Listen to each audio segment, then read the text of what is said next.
Graça e paz, amados. Hoje a gente vai refletir um pouco lá no livro de 1 Timóteo, capítulo 3, os versículos de 1 a 13. Esse livro é muito rico e traz conselhos que todos nós, como servos do Senhor e líderes da nossa casa, de algum ministério, do nosso trabalho, postura que devemos ter. Postura que vão apontar para Cristo. E Paulo dá esses conselhos para o seu filho na fé, Timóteo,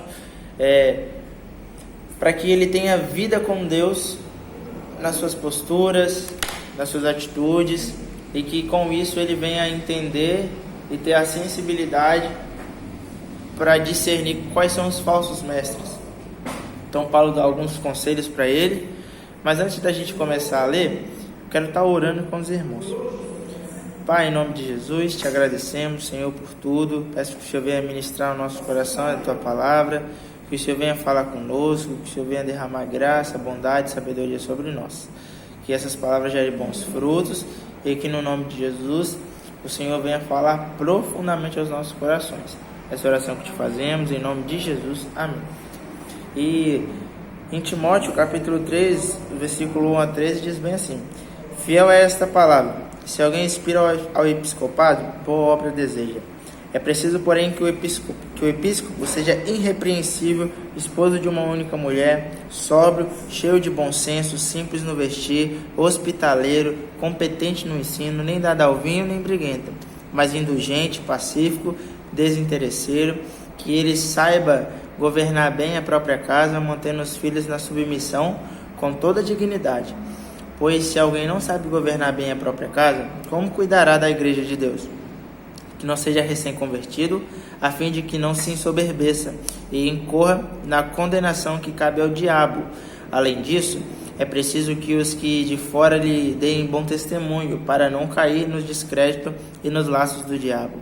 Os diáconos, igualmente, devem ser respeitáveis de uma só palavra, não inclinados ao vinho, sem cobiçar lucros vergonhosos, conservando o mistério da fé com a consciência limpa. Também estes sejam primeiramente experimentados e em seguida, se forem irrepreensíveis, sejam admitidos na função de diáconos.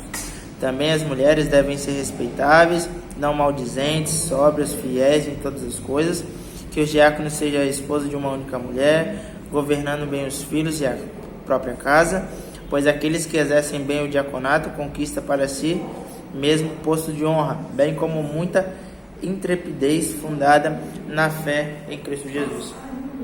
Então, o apóstolo Paulo aqui está dando alguns conselhos para o seu filho na fé, Timóteo. Esses conselhos são conselhos de condutas, são como ele deve se portar e como a comunidade que ele iria cuidar deveria também se portar, como que os líderes deveriam se portar, se comportar, agir, como que eles deveriam fazer isso. Então Paulo lista um catálogo de coisas que precisa ser seguida para que sua conduta seja irrepreensível, como o texto diz. Então ele tem que ser marido de uma única mulher, ele tem que ser sóbrio, cheio de bom senso, ele tem que ser simples no vestir, tem que ser hospitaleiro, competente no ensino, não dado ao vinho nem briguento, mas indulgente, pacífico, desinteresseiro, que ele saiba governar bem a própria casa, mantendo os filhos na submissão com toda dignidade.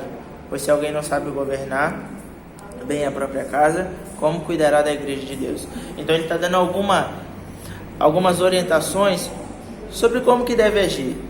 E o que eu enxergo nesse texto, o que eu aprendo com esse texto, é que antes de eu ser líder de qualquer coisa, se eu não tiver vida com Deus, não vai adiantar a minha liderança. Se eu não tiver um caráter aprovado pelo Senhor Jesus, não vai adiantar a minha liderança. Se eu não ter tempo de qualidade buscando a Deus, buscando ser usado pelo Espírito, eu não vou ter uma boa liderança. Porque temos que ter vida na vida. Temos que viver vida na vida. E para viver vida na vida, nós temos que ter vida com Deus. Então nós não podemos brincar com essas coisas, com esses conselhos. São conselhos sérios, conselhos que são reais e muito reais hoje, e que nós devemos seguir. E líder não é só em ministério na igreja, mas todos nós temos um grande ministério que é a nossa família. O nosso primeiro grande e mais importante ministério é a nossa família. Então, se nós não tivermos essa conduta, então nós não vamos conseguir viver a plenitude desse ministério do Senhor que Ele tem para nós. Então, que nós sejamos irrepreensíveis, que sejamos sóbrios. Sóbrios como assim? Que venhamos ser racionais. Como diz lá em Romanos 12:2, lá no livro de Romanos, temos que oferecer um culto racional. Então, para a gente oferecer um culto racional, nós temos que ter o equilíbrio. Se nós não formos equilibrados, nós não teremos uma postura sóbrios. Nós não seremos sóbrios porque a gente vai estar fazendo muitas coisas de acordo com a nossa vontade e com o nosso querer. Então temos que ter cuidado com isso. Um outro conselho que ele nos dá é o seguinte: seja cheio de bom senso. Tenha bom senso durante a sua vida, que as suas atitudes demonstrem esse bom senso. Seja cheio desse bom senso. E esse bom senso quem nos dá é o Senhor Jesus. Mas a gente tem que ser tomado de íntima comunhão com Deus, para a gente poder entender que devemos ser. Porque para a gente ter essas posturas, nós temos que renunciar a tantas outras. E a pergunta que eu faço para os irmãos: nós estamos querendo renunciar a essas condutas que não estão nos fazendo provar a plenitude do ministério de Cristo na nossa vida? Não está deixando a gente viver verdadeiramente o extraordinário de Deus para a nossa vida? Porque, como eu disse, ministério não é só na igreja. O seu primeiro grande ministério é a sua família. E como está a sua família? Lá no versículo 4, ele está dizendo bem assim: que ele saiba governar bem a própria casa, mantendo os filhos na submissão, com toda dignidade. Pois se alguém não sabe governar bem a própria casa, como cuidará de Deus? Como cuidará da igreja de Deus?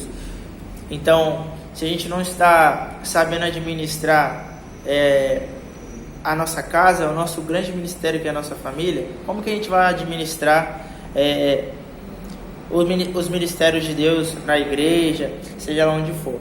Então, nós temos que ter vida na vida. Nós temos que ser exemplo.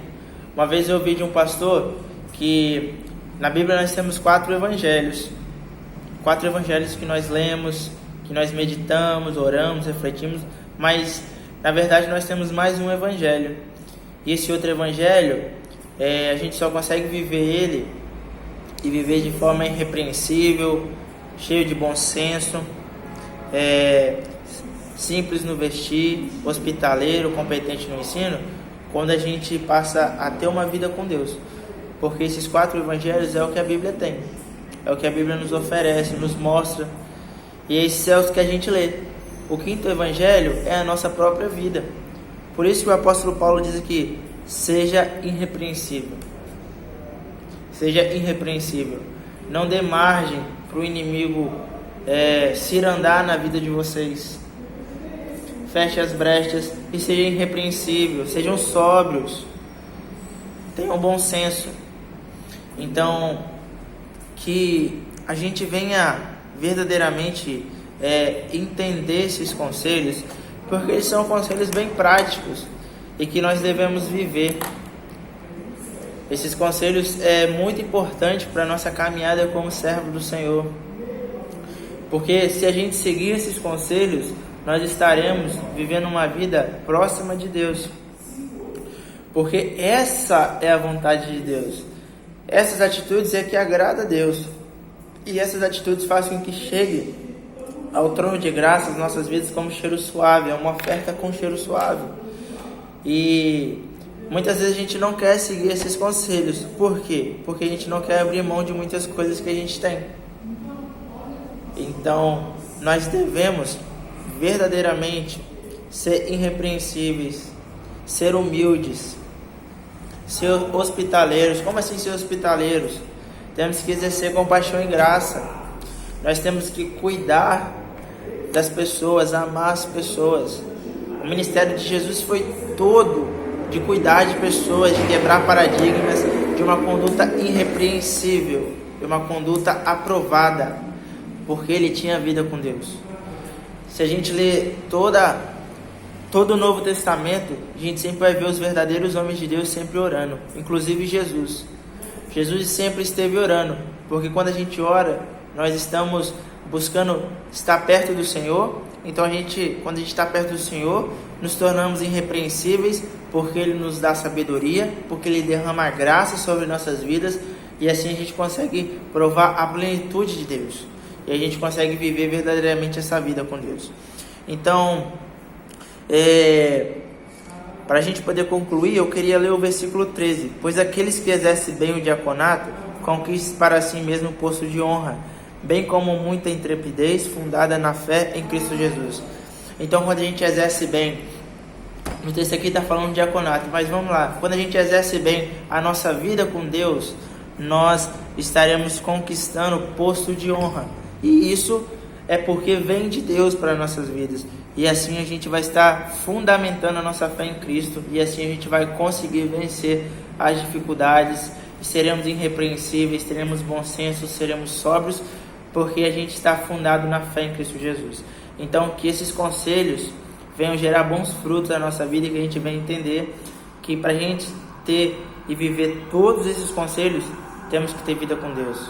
A nossa vida tem que apontar para Cristo, porque não adianta nada se eu não ter a minha família perto de mim, que é o meu primeiro grande ministério, se eu não ser sóbrio, se eu não ser cheio de bom senso, se eu não ser simples no vestir, se eu não ser marido de uma única mulher, não vai ter liderança, não vai ter vida com Deus. Então, mais importante que tudo isso é uma vida com Deus, porque a vida com Deus nos proporciona ficar perto e íntimos do Senhor, e a nossa vida estará fundamentada na fé em Cristo Jesus. Amém?